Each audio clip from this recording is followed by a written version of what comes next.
Velkommen til danmarksadresse.dk. Opgavelisten ukendte adresser der indeholder adresser, som anvendes i andre registre, men som er ukendt i det nye adresseregister der.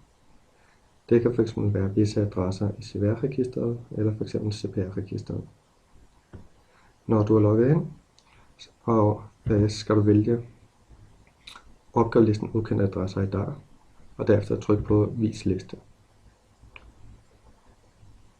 Så kommer alle adresserne op, og nederst i højre hjørne kan man se, hvor mange adresser der er i alt. I dette tilfælde er der 643.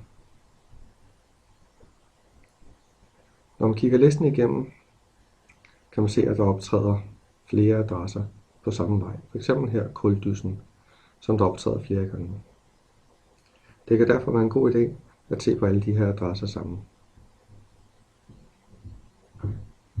Ud for hver adresse kan man få noget mere information. Det er fx en meget god idé at se på, hvilken kilde det er, som anvender adressen.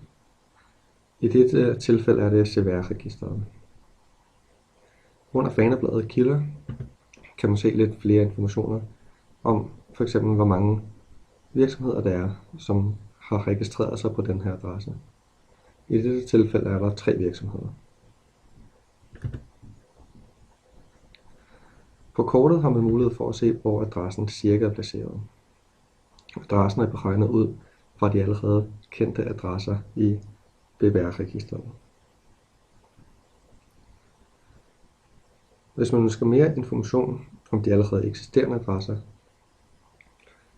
som f.eks. er der flere virksomheder på nogle af adresserne, er der nogen, der bor på adresserne, hvem ejer bygningen, kan man med fordel anvende hjemmesiden, der hedder adressebro.dk. Hvis man har brug for mere information om området, som f.eks. adgangsveje og adgangsdøre, kan man eventuelt printe kortet ud eller gemme det på en tablet og derefter tage på besigtigelse.